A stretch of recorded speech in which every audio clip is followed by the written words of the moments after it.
Cellou Dalein Diallo, bonjour. Bonjour. Vous êtes le candidat de l'Union des forces démocratiques de Guinée, l'UFDG, à l'élection du 18 octobre prochain. Et vous êtes devenu la figure de proue de l'opposition guinéenne. Vous représentez l'espoir d'une alternance dans le pays pour une partie de la population. Et vous venez de sillonner le pays. Comment s'est déroulée votre campagne électorale? Écoutez, j'ai d'abord été très bien accueilli partout. J'étais allé pour tenter de convaincre mes compatriotes de la nécessité de dégager Alpha et de provoquer donc une alternance. Heureusement, j'ai trouvé que les populations sont plus convaincues que moi. C'est elles qui faisaient l'effort de me convaincre de ne pas reculer et qu'elles sont disposées effectivement à administrer à M. Alpha Condé un vote sanction et à voter massivement pour moi et donc pour l'alternance. Alors, vendredi, il y a eu une situation confuse dans le pays. On n'a pas pu se rencontrer comme initialement prévu. Que s'est-il passé exactement? Écoutez, je ne sais pas, c'est le lendemain de mon accueil à Conakry. Et j'ai tardivement appris qu'il y a eu dans les camps des coups de feu et qu'un officier, le commandant du camp de Samoria, avait été assassiné.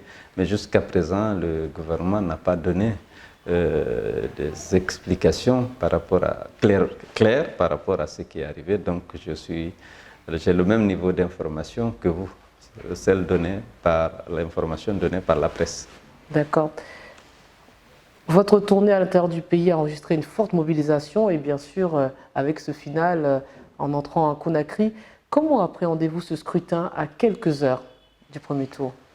Bon, il faut dire que je n'ai pas pu visiter toute la Guinée en raison du temps très court dont j'ai disposé pour cette campagne. Et j'ai pu visiter quand même la préfecture de Farana, celle de Kissidougou, de Guékédou, de Massanta, de Zérékoré, de Yomou, de Lola.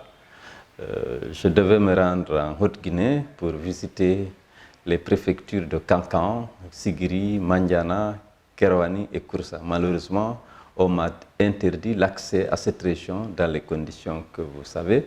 À un moment donné, donc, M. Alpha Condé, qui était déstabilisé par la prolifération des mouvements de soutien dans ce qu'il considère comme son propre fief, avait demandé de faire disparaître tous les symboles de l'UFDG. Et avec les autorités locales, les jeunes extrémistes du RPG, manipulés par les membres du gouvernement, ont arraché toutes les banderoles, détruit tous les kiosques d'animation, il y en avait beaucoup dans la ville de Kankan, et ont saccagé le siège de l'UFDG. Des discours de haine et d'incitation à la haine contre l'UFDG, à la violence contre l'UFDG, avaient proféré par les responsables locaux du RPG. Donc le jour où je devais arriver à Kankan, naturellement, j'ai été bloqué à quelques 90 km de Kankan et par des jeunes qui avaient érigé des barrages, ils étaient une cinquantaine, et on m'a appris que c'est des jeunes déployés à partir de Kankan même. Je n'ai pas voulu les affronter pour éviter toute violence, parce que c'est des jeunes, des enfants qui avaient l'âge de mon fils. Et j'ai constaté qu'ils étaient eux-mêmes victimes de l'instrumentalisation par le RPG, et je n'ai pas voulu. Donc j'ai rebroussé chemin, parce que l'enjeu n'était pas aussi important. Il était important pour moi d'aller rencontrer des nouveaux militants que j'avais à Kankan, dans le fief traditionnel de Alpha Condé, mais ça ne devrait jamais justifier une bagarre dont l'issue était inconnue. On risquait d'avoir des pertes en vies humaines et des blessés graves. Donc j'ai rebroussé chemin. Je suis rentré à Conakry, je suis venu à Mamou, où j'ai été accueilli triomphalement, une grande mobilisation. Je suis venu à Kindia, c'était encore plus grandiose. Et j'arrive à Conakry, c'était le comble, c'était du jamais vu. Plus de 2,5 millions de personnes étaient dehors, certains arrêtés aux abords de la route, et d'autres qui marchaient derrière moi, de Koya jusqu'à Dixine à mon domicile. C'était du jamais vu à Conakry. Ceci, naturellement, m'a beaucoup réconforté, donc ma tournée a été un succès, et je suis convaincu aujourd'hui que je serai bien entendu l'heureux élu de cette compétition. Alors pour revenir sur les incidents, le parti au pouvoir affirme que finalement c'est une réponse à vos propres militants qui ont agressé ou en tout cas tenté de perturber la tournée du Premier ministre. Bon, que leur répondez-vous? Ce n'est pas le cas. On a expliqué ce qui s'est passé à l'Abbé. Ce n'est pas les militants de l'UFDG n'étaient pas à cet endroit. Certains les soupçonnent d'avoir créé ces incidents pour justement m'empêcher d'aller en Haute-Guinée où il y avait une contestation qui ne faiblissait pas contre Alpha Condé depuis longtemps et donc il fallait trouver le prétexte. Néanmoins, moi j'ai publié un communiqué pour condamner la violence. Je condamne toute violence d'où qu'elle vienne. La preuve, moi j'ai eu l'opportunité d'affronter les jeunes avec ma garde rapprochée, mais j'ai dit non, je ne suis pas pour la violence, surtout dans un contexte comme ça là. N'empêche, à l'Abbé, le Premier ministre a pu faire son discours, séjourner à l'Abbé, dormir à Dalaba. Il a eu accès, même s'il y a eu ces violences qui ont été déplorées et que moi-même j'ai déplorées. Mais je ne pense pas que ça soit un élément qui justifiait qu'on m'empêche de venir à Kankan et qu'on saccage les maisons de mes militants, qu'on saccage mon siège et que la première dame même dit qu'un seul drapeau doit flotter à Kankan, c'est celui du RPG. Et naturellement, ce mot d'ordre a été appliqué à la lettre par les extrémistes qui étaient à la solde du RPG. Alors votre projet de société pour la Guinée, contenu dans un document de 108 pages, s'articule autour de 3 domaines d'action. Il y a la gouvernance politique de l'état de droit, la gouvernance économique et le troisième, c'est la gouvernance sociale. Concrètement, qu'envisagez-vous de faire? D'abord, comme je l'ai dit, c'est de créer une administration. On n'en a pas. Nous sommes en face d'un parti-État. Vous ne pouvez pas être directeur d'une école rurale si vous n'êtes pas membre du RPG. Je vais dépolitiser l'administration pour que celle-ci soit au service du citoyen et qu'elle soit débarrassée du laxisme, de la corruption, du favoritisme qui sont aujourd'hui des fléaux qui la minent. Nous avons besoin d'une administration au service du citoyen et non d'un parti politique. L'administration, c'est un bien commun, la République de tous les citoyens. Et elle doit être au service de tous les citoyens, de quelque parti qu'ils soient, de quelque région ou d'ethnie qu'ils soient. L'administration doit être là pour être un premier recours pour les citoyens avant la justice en cas de violation de leurs droits. Et ce n'est pas faire l'administration territoriale en particulier, ne doit pas faire la campagne pour le parti présidentiel qui se passe régulièrement de manière flagrante dans notre pays et qui dérange les citoyens. Il y a des cadres compétents qui rendent d'éminents services à la nation, mais qui ont vu leur carrière brisée parce qu'ils ont refusé simplement d'adhérer au RPG. Ce n'est pas normal. Il faut dépolitiser l'administration, la rendre plus efficace et plus intègre. D'abord pour mener effectivement avec efficacité le combat contre le sous-développement. Et ensuite, il faut qu'elle participe au rassemblement, à l'unité de la nation. Il faut éliminer la discrimination, la stigmatisation ethnique qui ont été utilisées depuis 2010 par Alpha Condé pour accéder au pouvoir et pour s'y maintenir. Aujourd'hui, on n'a pas besoin de ça. Nous sommes 12,5 millions ou 13 millions de Guinéens. Il faut que ces Guinéens soient réconciliés. Il faut lire la page de notre passé douloureux pour la tourner dans le cadre d'une réconciliation que je mettrai en œuvre conformément au rapport établi d'ailleurs à cet effet par l'imam El Hadj Mamad Salih Camara et l'archevêque de Conakry, à qui le gouvernement avait confié de définir la meilleure manière d'élaborer et de mettre en œuvre une politique de réconciliation. Mais ce rapport est resté dans les tiroirs. Il ne s'agira pas de vengeance, bien entendu. Il ne s'agira pas de représailles. Il s'agira de vérité, de justice et de pardon surtout, parce qu'il faut qu'on se pardonne.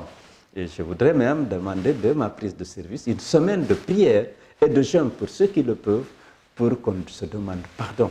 Il y a eu trop de violence depuis cette indépendance. Il y a eu trop de morts du fait de la violence d'État, des pendaisons publiques, des enterrements d'êtres humains vivants, de morts par diète, des assassinats ciblés, des fausses communes, notamment à Zérekoré récemment. Il y a eu trop de mal qui a été commis dans ce pays.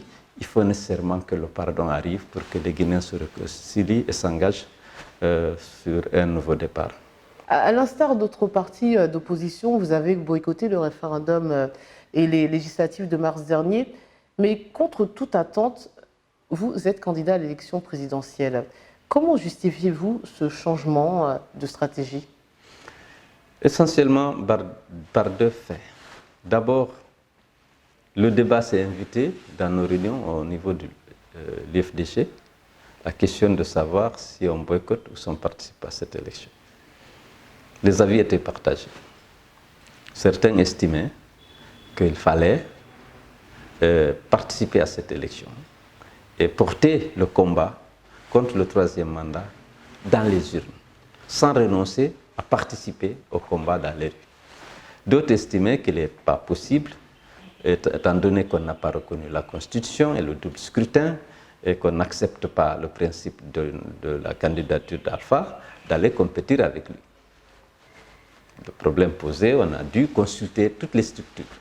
Nous avons une centaine de fédérations, à l'intérieur comme à l'extérieur, et naturellement, ces fédérations ont été consultées. 88% des fédérations ont estimé qu'il fallait que l'UFDG participe à cette élection. Bon, et à la réflexion, on s'est rendu compte qu'il n'était pas mauvais, étant donné que nous avons lutté pendant plus d'1 an pour empêcher Alpha Condé de se doter de cette constitution qui lui permet de briquer un troisième mandat, et que malgré tout, la constitution était là, même si elle n'a pas été approuvée par le peuple, ou même celle qui a été approuvée, ce n'est pas celle-là qui a été promulguée, mais bon, il fallait qu'on continue de lutter pour l'empêcher de s'octroyer cette présidence à vie. Et que c'était bon que l'UFDG, qui est la principale force politique du pays, s'engage dans ce combat-là, dans cette élection. Et d'autant plus qu'on avait noté qu'Alpha avait d'énormes difficultés, parce qu'il avait perdu la confiance vraiment de tout le pays, de tout le peuple de Guinée, dans des régions qui étaient considérées comme des bastions imprénables de son parti. Il était fortement contesté, et surtout les jeunes qui étaient déçus de son bilan et des promesses non tenues d'Alpha Condé avaient décidé de le contester. Alors, il y avait les dernières élections locales, d'ailleurs, de 2018, avaient montré qu'il était en perte de vitesse. Et les Guinéens n'ont pas accepté la trahison de son serment, le parjure qu'il a commis, parce qu'il avait juré de respecter cette constitution de 2010 et sur la base de laquelle il était élu. Et il avait même demandé qu'il connaisse la rigueur de la loi en cas de parjure. Maintenant, étant donné qu'il s'était rendu coupable de ce parjure, les Guinéens étaient déçus. Mais surtout, il n'y avait pas de résultat. La région de Kankan, qui était son fief traditionnel, il n'y avait pas 1 kilomètre de plus de route bitumée. Il n'y avait pas eu les barrages hydroélectriques qui étaient promis. La pauvreté s'était aggravée. Et le secteur de l'éducation était dans une situation, comme tout le reste du pays, extrêmement difficile. Donc, on a dit, il y a une opportunité d'empêcher par les urnes M. Alpha Condé de s'octroyer cette présidence à vie à laquelle il ne tient pas. Donc, la force qui aurait pu faire face à cette velléité d'Alpha Condé, c'était l'UFDG. Donc, on a décidé d'aller utiliser cette voie qu'on considère comme étant une voie jumelle à celle de la rue, puisque, quand même, aujourd'hui, nous sommes convaincus. Vous avez vu la mobilisation d'avant-hier à Conakry, vous avez vu les images de Sérékoré, de Kankan, de Sigiri, de Mamou. Je ne suis pas allé à la baie, je n'ai pas pu aller non plus à Kankan, mais c'est évident, si les élections sont transparentes, il n'y a aucun doute que l'UFDG l'emportera. Parliez de la rue, justement, le Front National de Défense de la Constitution. Le FNDC indique que votre participation à cette élection équivaut à un retrait volontaire du mouvement. Comment cela vous interpelle? Moi, je ne l'entends pas comme ça. Je leur ai dit, dans la note d'information que je leur ai adressée lorsque la décision a été prise, j'ai dit que je suis un parti démocratique. L'écrasante majorité des structures du parti a décidé de participer à cette élection. Et je pense que c'est tout à fait normal d'utiliser cette voie aussi. Mais j'étais disposé à participer à toute initiative, à toute démarche, à toute action envisagée par le FNDC pour lutter contre le troisième mandat par les autres voies.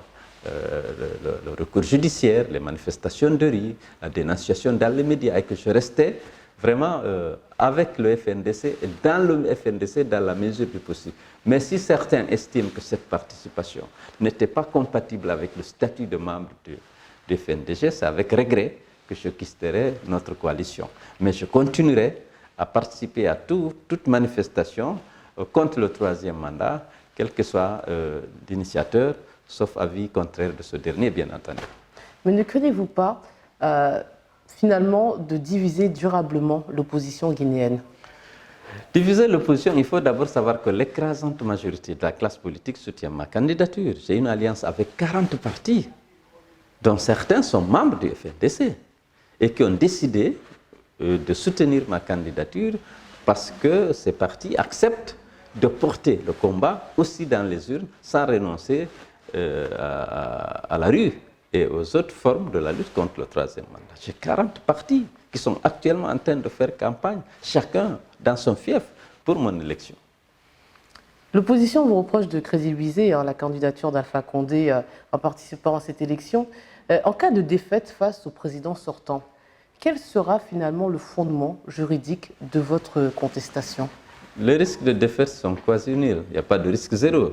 Mais compte tenu de ce que vous avez vu, c'est que nous observons l'engagement des citoyens guinéens à provoquer l'alternance et à voter pour moi, perceptible partout. Maintenant, si Alpha, comme d'habitude, essaye de voler cette élection, le peuple se mobilisera pour imposer la vérité des urnes. Mais vous, en tant que candidat, vous allez certainement contester, suivre différentes voies de recours, mais quel sera le fondement juridique de votre contestation? Non, c'est qu'on est aussi, on est allé aux élections.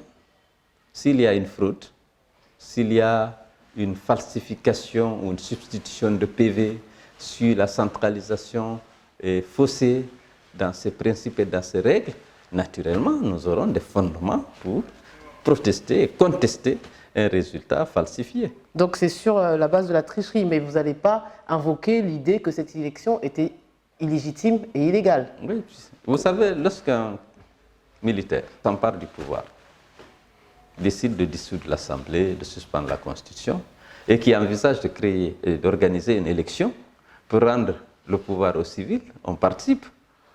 Il n'est pas là légalement. Alpha n'est pas là légalement comme candidat. Mais dès lors qu'on demande au peuple de choisir et qu'on est convaincu que le peuple ne peut plus choisir Alpha, il faut saisir cette opportunité, c'est ce que nous allons faire. Maintenant, il est vrai que l'élection, sur la base de la Constitution, là, n'est pas tout à fait légale. Mais c'est un moyen de rendre le pouvoir à quelqu'un qui va être choisi par la population. Alors, vous êtes à moitié en train de répondre à ma prochaine question, mais justement, à contrario, si vous gagnez, comment allez-vous légitimer votre victoire à une élection dont vous contestez la légalité? Si je gagne, je dissous la Constitution.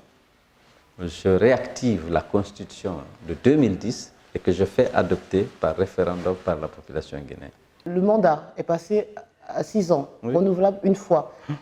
Quels sont finalement les pouvoirs du président sont peut-être plus étendus, mais qu'est-ce qui vous gêne, à part la candidature d'Alpha Condé dans cette nouvelle constitution? Je vous rappelle que la constitution de 2010, sur laquelle Alpha a juré 2 fois, qu'il s'est engagé à respecter, à faire respecter, ne prévoyait pas de disposition permettant son abrogation. Et comme le législateur avait pris soin de verrouiller les dispositions relatives au nombre et à la durée des mandats, en les rangeant dans les dispositions intangibles, comme la forme républicaine de l'État, la laïcité, la pluralité politique et syndicale, Alpha n'avait pas, dans un contexte de continuation de fonctionnement de l'État, la possibilité de changer toute la Constitution. Il pouvait proposer la révision des dispositions révisables, mais le mandat et la durée des mandats n'était pas révisable. Ça fait partie des dispositions interdites. Donc c'est illégal de changer toute la Constitution. Alors qu'il était là, le président de l'Assemblée là, toutes les institutions là, on ne peut pas dire qu'on abroge toute la Constitution. Ça ressemble à un putsch et dire qu'on refait une autre Constitution.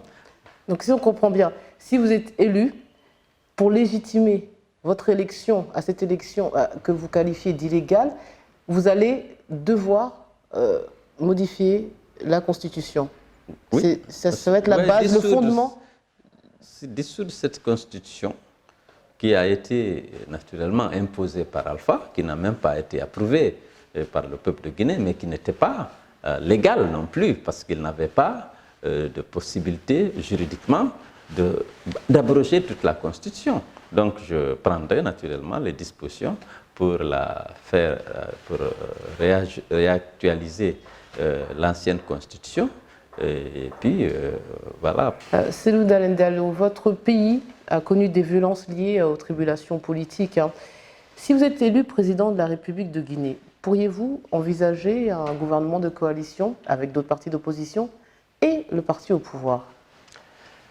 Oui, et bien entendu, j'ai déjà expliqué que compte tenu de la mission que je vais donner à mon gouvernement, celle d'abord de réconcilier tous les Guinéens, je vais constituer un gouvernement de large consensus. Je vais faire appel aux autres partis politiques, je vais faire appel aux autres organisations de la société civile représentative, à certains membres du FNDC, pour que nous puissions vraiment créer le cadre et le contexte d'une vraie réconciliation des Guinéens.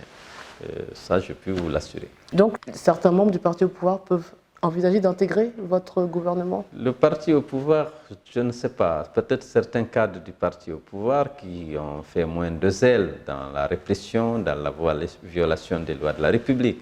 Pourquoi pas, s'il y a des talents, des compétences, décider à se joindre à nous pour favoriser une réconciliation rapide et pour mettre en œuvre les réformes indispensables pour engager la Guinée sur la voie du progrès et dans le respect, naturellement, des droits humains et pour instaurer l'état de droit et une démocratie apaisée. Alors, une partie de la population soutient encore le président sortant. Comment garantir aux sympathisants d'Alpha Condé que votre accession au pouvoir ne sera pas source de revanche? Oui, je l'ai dit à plusieurs reprises, je n'étais pas obligé de le dire, il n'y aura pas de chasse aux sorcières. Parce que mon ambition, la priorité, c'est la réconciliation. Lorsque vous engagez une chasse aux sorcières, vous avez des risques qu'une communauté considère qu'elle est visée. Or, mon ambition, comme je l'ai dit, je veux que les Guinéens acceptent de vivre ensemble et de considérer que les seuls défis, c'est les défis du sous-développement. Le déficit d'infrastructures, la pauvreté, un système éducatif non performant, l'absence de services de santé. Il y a tout de problèmes à gérer pour qu'on puisse continuer à se faire la guerre, à stigmatiser une communauté. Il faut faire en sorte que la Guinée se réconcilie avec elle-même. Et pour ça, le comportement du premier magistrat du pays sera important parce qu'il doit être exemplaire. Et je suis capable, moi, de m'imposer la discipline qui convient, l'intégrité qu'il faut pour inspirer confiance et pour maintenir la confiance de ceux qui m'ont déjà soutenu, mais de ceux qui doutent de ma capacité à rassembler, d'être un bon père de famille. Si vous êtes élu président, qu'allez-vous faire du président sortant? Oui, je souhaiterais lui donner le statut d'ancien président, avec tous les honneurs et tous les avantages, dans le cadre de la construction de cette démocratie apaisée à laquelle je rêve, mais aussi pour faciliter la réconciliation que je souhaite mettre en œuvre. Et puis donner un exemple que pour une fois, qu'en Guinée, qu'il y ait l'ancien président et le président en exercice, qu'on les voit ensemble, inaugurer des chantiers. Comme au Ghana, finalement. Oui, comme au Ghana, comme peut-être dans d'autres pays. C'est possible. Mais il faut qu'il accepte quand même de prendre sa retraite. Et on peut, comme je l'ai dit, dans le cadre d'une politique de réconciliation, parce qu'il a commis trop de crimes, il a fait beaucoup de dégâts dans la gestion du pays. Mais lorsque vous avez comme priorité la réconciliation, tous les actes susceptibles de gêner votre politique, vous pouvez les éviter. Donc pas de poursuite internationale. Vous n'engagerez pas de poursuite, par exemple, à la Cour pénale internationale? Oui, je suis contre l'impunité, mais je préfère privilégier la réconciliation. Oui, parfois, on dépend de la lutte contre l'impunité, surtout pour le passé. Parce qu'il y a trop de violence d'État dans ce pays, il faudra trouver un moyen d'en sortir pour que les victimes puissent avoir droit à la justice, avoir droit à la réparation et qu'on puisse mettre en place les garanties de non-répétition de ces violences. Et ça, je pense que dans ce cadre, M. Alpha Condé a toute sa place en tant qu'ancien président. Alors, durant votre longue carrière politique, vous avez essuyé beaucoup de coups, vous avez même été grièvement blessé. D'où vient cette détermination? Qu'est-ce qui vous motive encore à rester dans l'arène politique? Je suis très sensible à l'injustice. J'ai envie de sortir mon pays, la Guinée, de ce cercle vicieux, misère, enfin, de ces fléaux que l'on constate. Il y a la misère, le pays est énormément riche, nous sommes assis sur des richesses énormes et vous avez plus de 50% de la population qui vit en dessous du seuil de pauvreté. Vous avez des infrastructures dans un état vraiment complètement détérioré.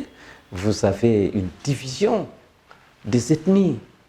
On a incité les gens à haïr les autres, à les stigmatiser, à les exclure. Il faut mettre fin à ça et créer, comme je l'ai dit, une république de citoyens qui respectera naturellement la diversité culturelle et linguistique, mais qui constitue à mes yeux une richesse et non un handicap pour affronter les défis du développement.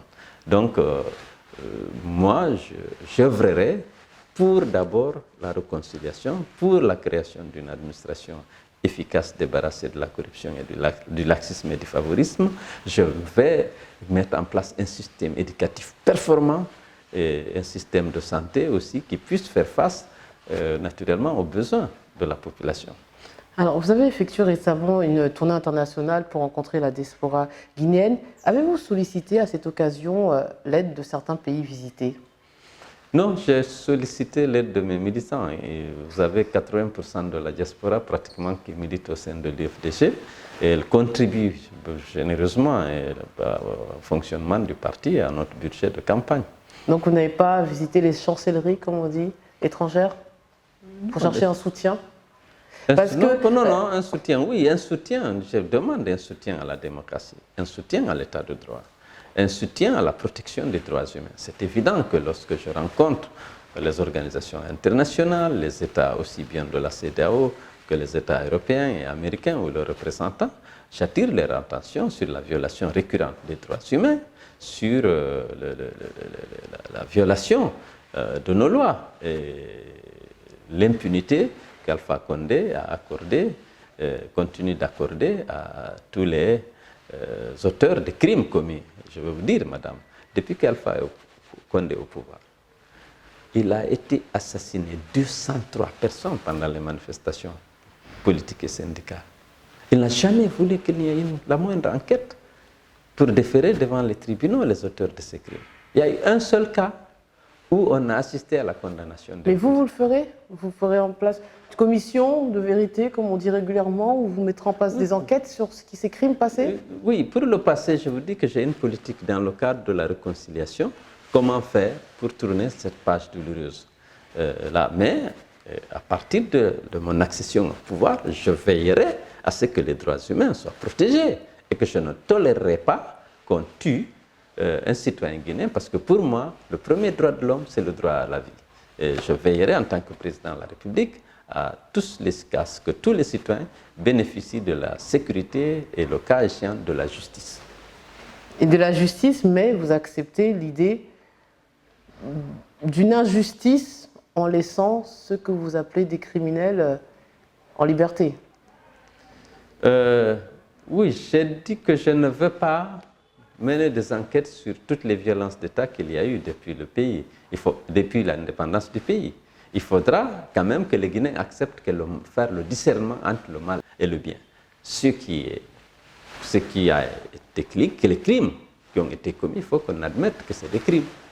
Et il faut prendre les dispositions, comme je l'ai dit, pour que les victimes aient droit à la vérité, à la justice, à la réparation.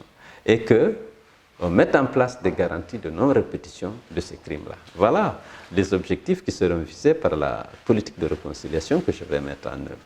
Ceci dit, s'il n'y a pas de pardon, on ne pourra pas s'en sortir. Parce qu'une vengeance appellera toujours une vengeance.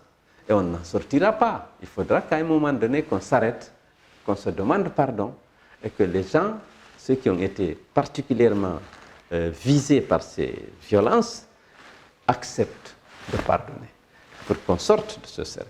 Si vous devez mener les enquêtes sur le Cambouaro, sur toutes les violences qu'il y a eu pendant tous les régimes, et pour essayer de sanctionner les survivants, parce que beaucoup sont morts, vous n'allez pas vous en sortir. Vous allez passer du temps à enquêter, à punir, à emprisonner, sans que les faits, c'est-à-dire la non-répétition, ne soient garantis. Alors que vous pouvez régler beaucoup de ces questions, beaucoup plus par le pardon, après avoir donné le droit à la vérité, à la justice et à la réparation. Ma dernière question portera sur le soutien supposé ou effectif des puissances occidentales pour être élues en Afrique. Diriez-vous que c'est de la politique fiction? Non, pas tout à fait. Ça dépend des régimes, parce que ça dépend aussi en Europe des relations que les uns et les autres ont eues avec les dirigeants européens qui sont des hommes. Alors, vous avez l'intérêt de la France, qui se confond parfois à l'intérêt des entreprises françaises. Il y a les affinités politiques et idéologiques. Vous avez les gens de l'international socialiste qui essaient de se soutenir. Vous avez peut-être les gens de l'international libéral, dont je suis vice-président, mais bon, il n'y a pas ce genre de soutien qu'on retrouve au niveau de l'international socialiste, mais il y a des intérêts et des affinités qui peuvent justifier que la France, à travers ses dirigeants, pour défendre encore soit ses intérêts, par solidarité idéologique ou politique, soutienne des leaders africains. Est-ce votre cas? Non, ce n'est pas mon cas. J'ai été plus victime de ça à un moment donné. Cellou Dalein Diallo, merci de nous avoir reçus et d'avoir répondu à nos questions. Merci madame de m'avoir donné l'opportunité à m'adresser à vos téléspectateurs, ivoiriens d'abord, mais beaucoup d'Africains sont abonnés à votre chaîne. Merci. Merci encore.